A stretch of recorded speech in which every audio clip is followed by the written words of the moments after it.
kuna maombi mawili kwenye shauri hili.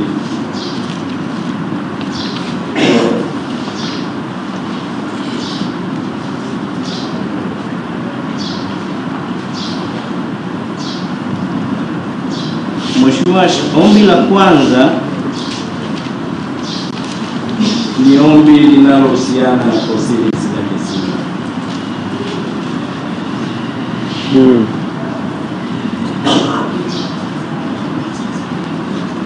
Mheshimiwa, mahakama ni mahakama ambayo kwa mujibu wa sheria CPR, even katiba ya Jamhuri ya Muungano wa Tanzania, mahakama ndio imekuwa vested na mamlaka ya kutenda haki au kutoa haki na kuifanya haki hiyo ionekane. Katika kufanya jukumu hili, mahakama yako tukufu imetoa mamlaka ya kucontrol proceedings zake, lakini pia sheria imetaka tuheshimu mahakama, kuanzia katiba ya Jamhuri ya Muungano wa Tanzania, CPR na kila kitu. Mheshimiwa, na ili kukipa nguvu mahakama yako tukufu, ili iwe na nguvu, kifungu cha 114 cha kanuni ya adhabu kinazuia any disrespect wakati wa proceedings za mahakama.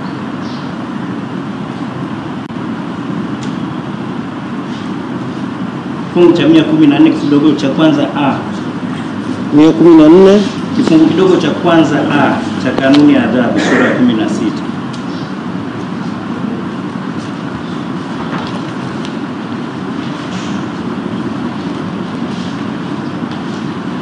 Mheshimiwa, pale ambapo mahakama imeanza ni pale ambapo mheshimiwa hakimu anakuwa yuko mahakamani.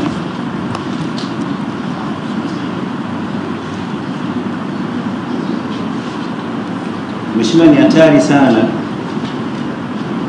kama tuko kwenye mahakama ambayo tunaitegemea itende haki afu ikawa disrespect, yani ikawa haiheshimiwi.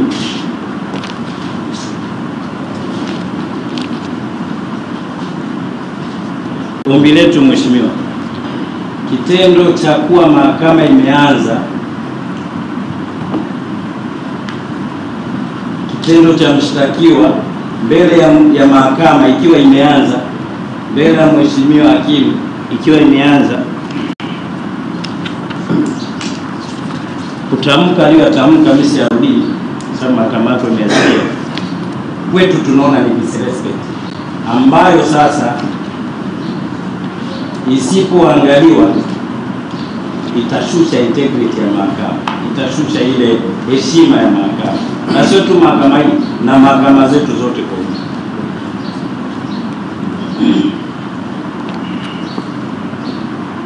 Na ni vifungu ambavyo vime prohibit hicho.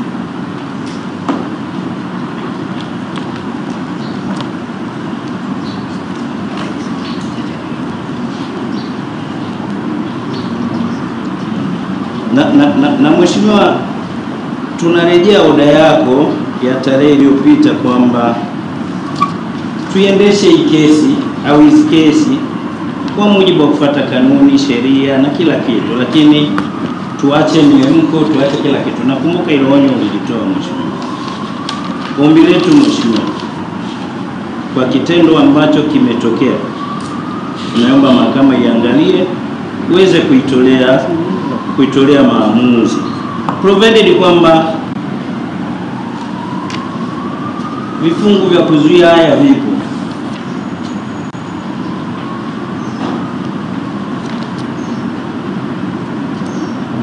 Lakini mahakama yako ilisubiri, yani imekuwa interrupted, ikasubiri kutokuita kesi mpaka yamalizike hayo ambayo yalikuwa yanaendelea, kitu ambacho ni kinyume kabisa cha sheria. Sasa kama hatutaiheshimu mahakama,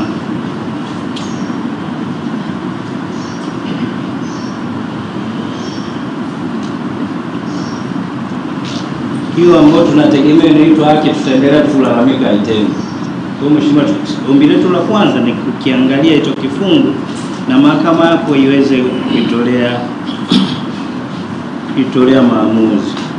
Mheshimiwa, ombi la pili mheshimiwa, tunaomba airisho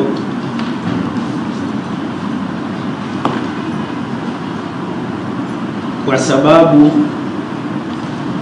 upelelezi wa shauri hili unaendelea. Baada ya jalada kupelelezwa, kuletwa ofisi ya mkurugenzi wa mashtaka, kusomwa na kuona baadhi ya mapungufu machache ya kumaliziwa. Yaani kuna maelekezo ya kukamilisha upelelezi katika area fulani. Mheshimiwa, ni ngumu kuitaja area hiyo kwa kuogopa interference.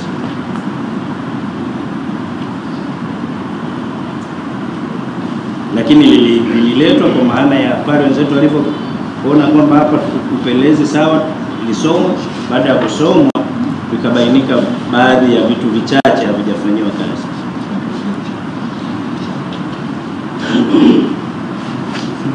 Kwa mheshimiwa, tunaomba tarehe ijayo, naamini tutakuwa tumekamilisha. Hayo ndio maombi mawili ambayo upande wa jamhuri ulikuwa unayo kwa leo.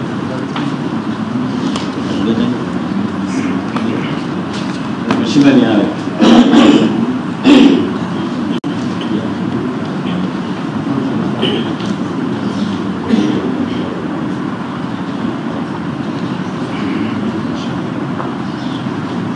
Land Council Mpoki.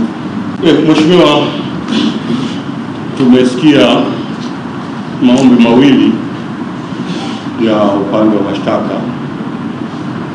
na sisi upande wa utetezi tuonyeshe mshangao kwamba kila taratibu ya mahakama ina sababu. Kila taratibu ina sababu. Leo ajabu, mshtakiwa akaingizwa baada ya hakimu kuingia. That was a little bit wrong. Kawaida anakuwa mwisho kuingia ni mheshimiwa hakimu ambaye ana take proceedings. Sasa aliyevunja huo utaratibu sijui ni nani, na ndio maana hiki kimetokea. Kama rules kufuatwa zifuatwe, inatangulia public kuingia, anakuja mshtakiwa, alafu anakuja mahakama, ndio proceedings zinaanza. Haijawahi kuwa otherwise hata siku moja. Leo ndio siku ya kwanza nimeona. Kwa hiyo kama kimetokea, tumeokoa occasion na ule mtu aliyebadilisha ule utaratibu.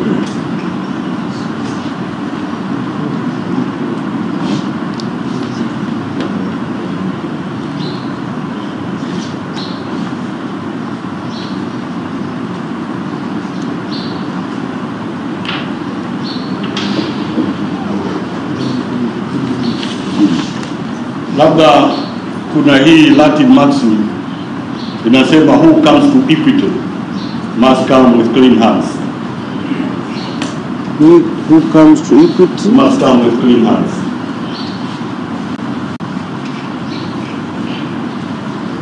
Taratibu zimeanza kuwa disrupted na ndio maana kikatokea hicho kitu. Kwa hiyo hatuwezi kumlaumu mshtakiwa kwa kitu alichofanya. Alaumiwe yule aliyebadilisha utaratibu ambao umekuwa ukizoeleka toka mahakama zimeanza kuanzia common law, na sisi 1922 tumefuata mpaka leo. Leo ndio siku ya kwanza imebadilika. Kwa hiyo huyo ndio alaumiwe. That is one. Lakini tu kuhusu adjournment, tutaongelewa na mawakili watatu. Ataanza Kibatala, atakuja Dr. Nshala, pamoja atamalizia Hekima Mwasibu. Naomba waendelee katika utaratibu huu. Mheshimiwa, ruhusa ya kiongozi wa jopo kama ni kidogo kusudi ambalo rafiki yangu Mr. Katuga amezungumzia, ambalo yeye ameliquate na content of court. Nilikuwa nasoma kama maamuzi ya mahakama kuu kuhusiana na eneo hilo. Labda tuanze kwa kusema Mheshimiwa hakimu Hakuna, kwa maoni yetu, kwa unyenyekevu lakini kwa msisitizo, hatuoni kwamba kuna contempt of court. Maneno ambayo rafiki yangu amekataa kuyataja, mimi nimeyasikia. Mshtakiwa alisema no reforms, no election.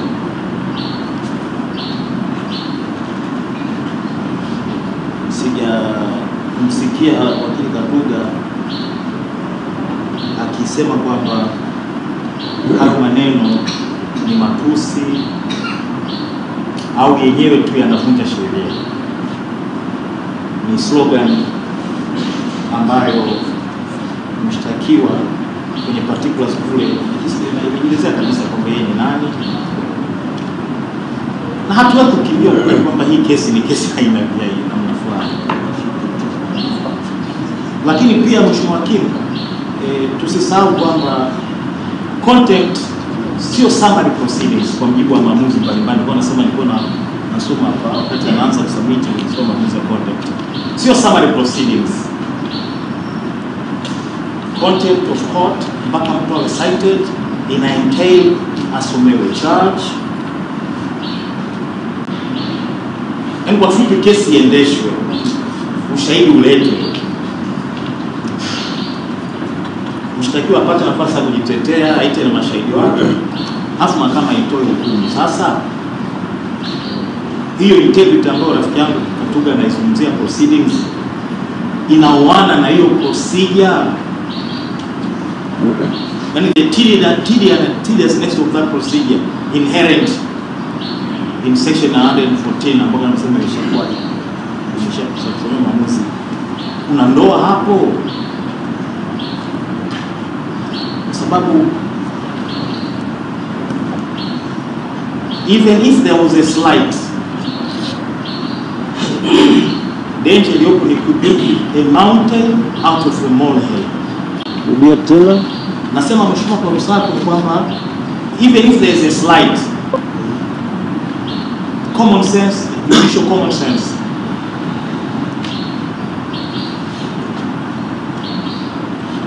inaelekeza, ina dictate Mheshimiwa Hakimu kwamba mambo mengine ni ya kuyaacha yapite as long as swala hilo sio kubwa kiasi hicho.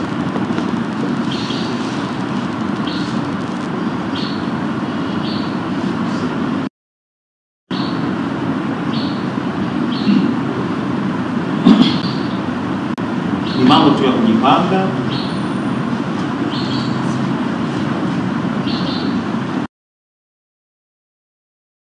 Kama tunasema mshtakiwa anaingia kwanza na bila kusalimiana na watu wake, ndio Mheshimiwa Hakimu anaingia.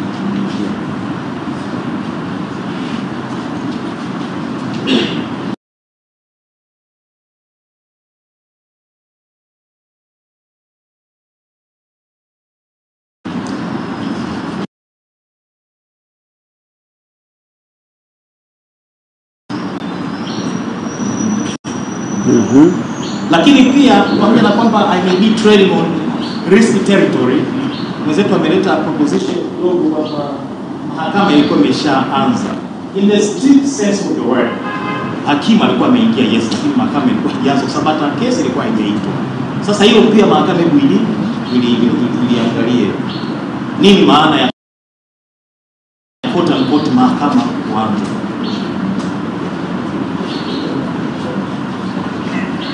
Sisi tunaamini kuna mambo kadhaa yalikuwa yanaendelea, kwa sababu kama hoja ndio hiyo, mimi nimemsikia press officer wa mahakama wao umekaa pale anawatangazia waandishi wa habari kwa kutumia microphone kwamba waandishi nendeni. Sasa what is good for the goose must be good for the gander as well.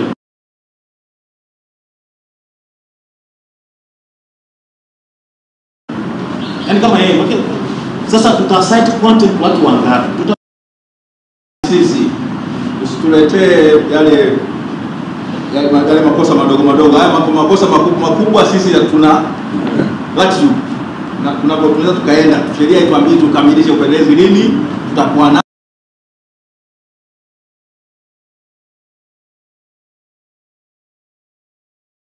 hai na kwa sababu hakuna dhamana tutakaa naye. Na nilikumbusha mahakama yako mheshimiwa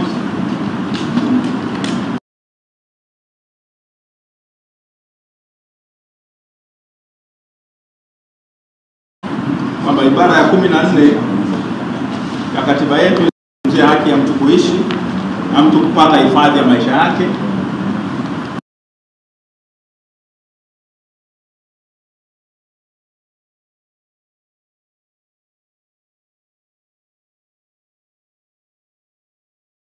Na vile vile ibara ya 15 kuhusu haki ya mtu kuwa huru. Lazima hivyo vitu viheshimiwe.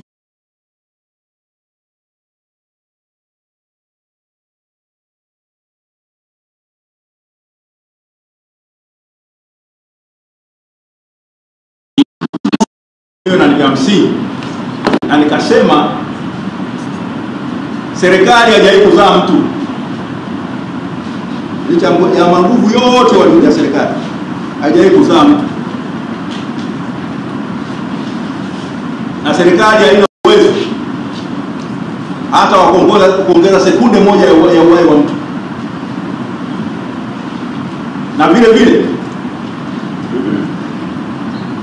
hata inapokushika ikakuweka ndani na baadaye ukaonekana huna hatia, sheria zetu mheshimiwa ambazo unazifahamu vizuri hazijaweka mfumo wa namna ya kumfidia mtu ambaye kapopa uhuru wake. Tunakushika, tunakaa na wewe miezi 6, miezi 8, tunatoka sema wewe umetutambua sisi ni dola. Nataka kukumua watu. Sasa katika mazingira hayo ambayo mahakama inafahamu, na ningependa kutumia maneno ya Dr. Mwai marehemu kwamba this is a literate court. Hii ni mahakama ambayo imesoma. It's not an illiterate court. Mahakama inafahamu mchezo gani unaendelea au mazingira gani, kwamba kitu gani kiki hatarini.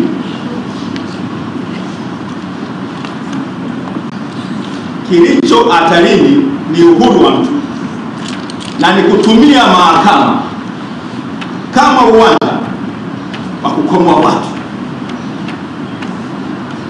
Nasema maneno hayo kama wakili na afisa wa mahakama na mtu ambaye anaelewa kwamba siku ya mwisho na nitahukumiwa na hakimu kushinda hakimu mwingine wote, Mwenyezi Mungu.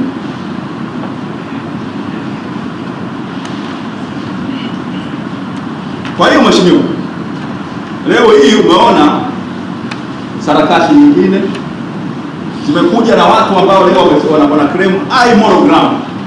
Yaani wao sasa wamejiingia katika jukwaa la utakatifu. Tunataka kulinda integrity. Naomba mheshimiwa maneno yangu yaandike.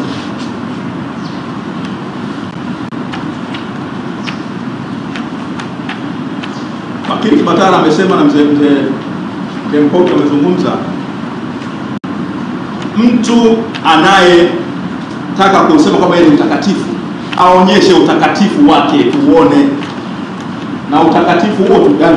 Utakia hata kutuambia mimi mtakatifu, tutauona kama huyu mtu mnyofu ni Mama Teresa. Ndio.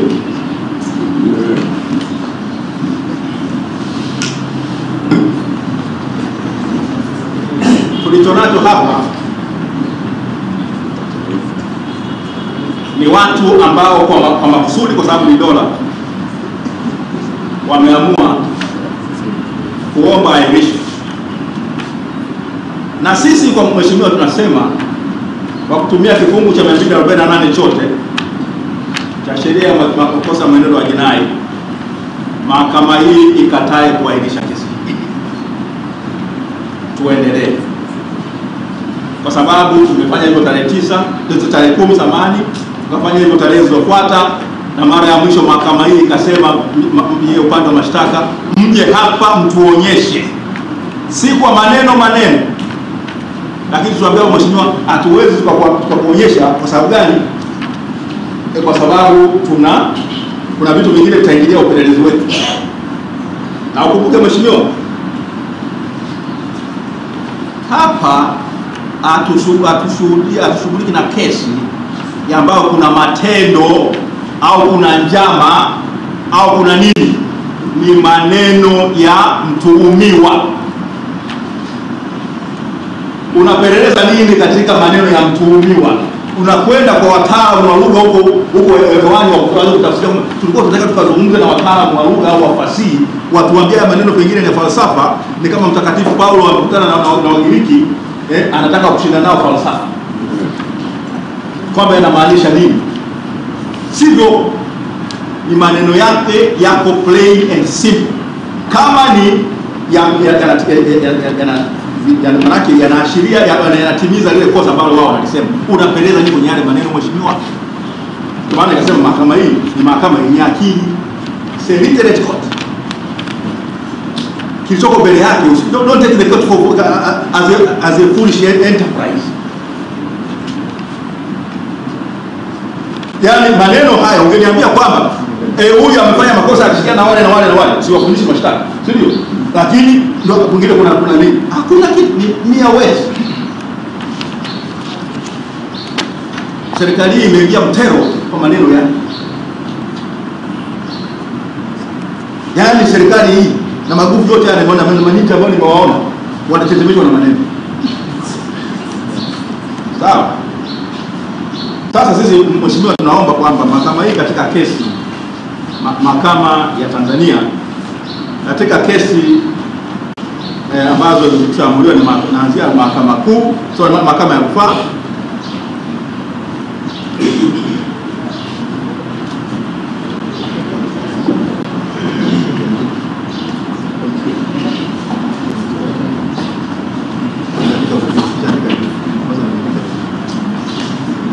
katika yale maamuzi mahakama kuu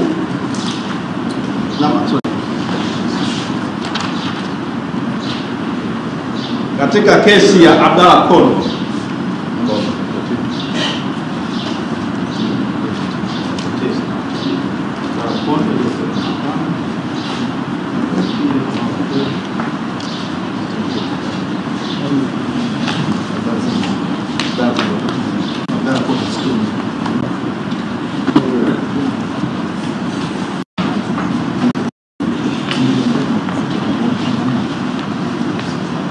kesi ya Abdalla Kondo ambayo zangu wanatafuta hapo ni ukurasa ule wa 11 mpaka 14. Mahakama ya rufaa, taja full citation, is Abdalla Kondo, sawa, Abdalla Kondo dhidi ya Republic, ni criminal appeal namba 322 ya mwaka 2015. Hiyo ni mahakama ya rufaa, ndio wakati wenzangu. Na vile vile bila kuichosha mahakama, kuna kesi ya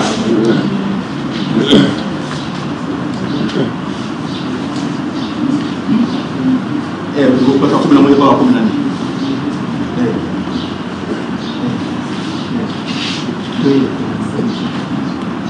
Hiyo ni principle nzima iko kwa kurasa 11 mpaka 14. Na vile vile katika kesi ya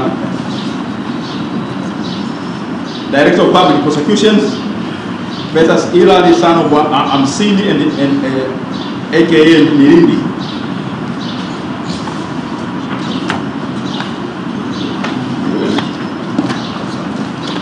Katika ukurasa wa 5 na ukurasa wa mpaka ukurasa wa 8. Sorry, ukurasa wa 8. Which case? This is the Director of Public Prosecutions versus Hilary son of Amsini and Mirindi.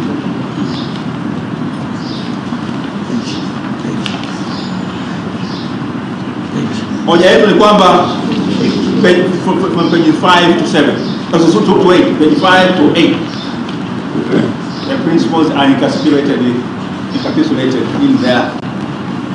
Kwamba mahakama ina control its own proceedings. Nakubaliana na ndugu Katuga kwamba mahakama inatakiwa protect the integrity of its own proceedings. Similarly, that also includes an an order for a report from the prosecution to the stage of the stage of the investigation. That report is not mere words. Hata ikaonekana kwamba something was prepared and submitted to the court. That is not the case. Kwa hiyo tunasema mheshimiwa, much as these are preliminary hearing, lakini hicho kifungu cha 248 kikiwa katika kategoria ya preliminary hearing, sisi tunasema kwamba mahakama hii ikatae kuahirisha kesi, ipokee na iweze kuendelea na usikilizwaji wa nini wa washauri katika ile hatua ya preliminary hearing. Manake kama hawana wamedefy amri ya mahakama, and all of them should be held in contempt. Au mahakama defy the matter to superior court for further and better direction. Kwa sababu what we are talking here is the freedom of an individual and the prosecution that purports to enforce the law is failing to abide by it. Haya mheshimiwa, ni maneno ambayo wenzetu hawajazoea kusikia, lakini it's high time ya sema. Naamini tunapokuja mbele yako hata siku Tanzania, mizania ni sawa. Mizania ni sawa. Kama mizania si sawa, jamhuri hii, sababu hatuna sababu ya kuwa katika nchi ambayo watu wengine wana haki zaidi, wengine hawana haki.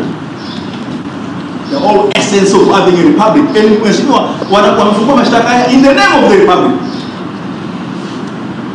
We need to decipher that word republic.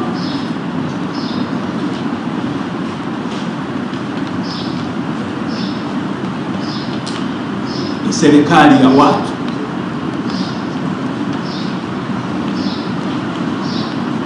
Kwa niaba ya watu.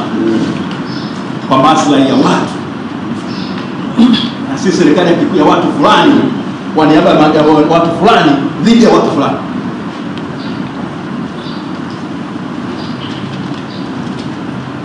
Ndio maana sisi kila mmoja wetu hapa alikubali kupunguza uhuru wake wa mmoja wa nafsi yake, tukauweka katika nini, katika collective tunaita republic, kwamba kwa pamoja tu salama. Ndio maana essence ya ibara ya 14, kila mtu ana haki ya kupata hifadhi ya maisha yake kutoka kwa jamii. Lakini wenzetu wengine wa hiyo maneno mheshimiwa, naomba yaandike mheshimiwa maneno yake.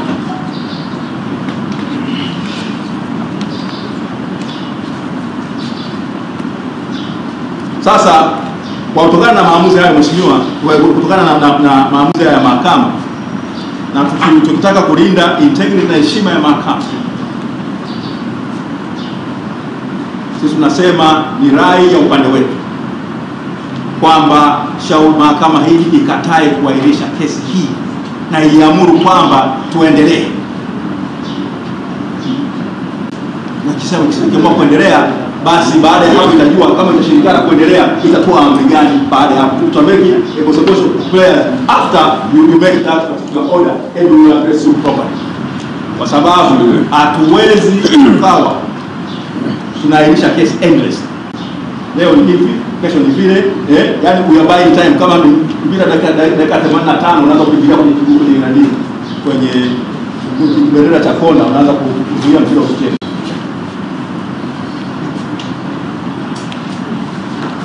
Kwa hiyo mheshimiwa, hao wameingia kwenye 18 zako. Ni vema mahakama ikashughulika. Naomba nimwalike wakili kila masiku kama mtaka kumalizia.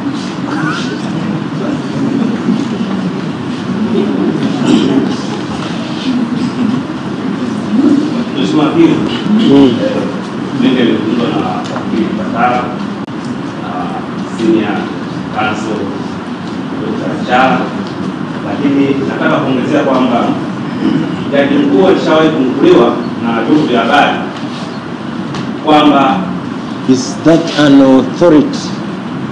yes, Hii inachukuliwa kama president ambaye inatakiwa ni record before you speak. na kuja huko mheshimiwa, Before you speak, you have to tell me kwamba hilo ni moja kati ya president. ni moja kati ya President. kiongozi mwingine. Ni president Yes. kwenye maamuzi ya mahakama. Ni moja kati ya authority ambazo wanapaswa kuzisaidia. Kauli ya jaji mkuu ni kauli ambayo inatakiwa ifuatwe na muhimili wa mahakama. Endelea. Jaji mkuu alinukuliwa akisema kwamba kamata kwanza, peleleza kwanza, then kamata.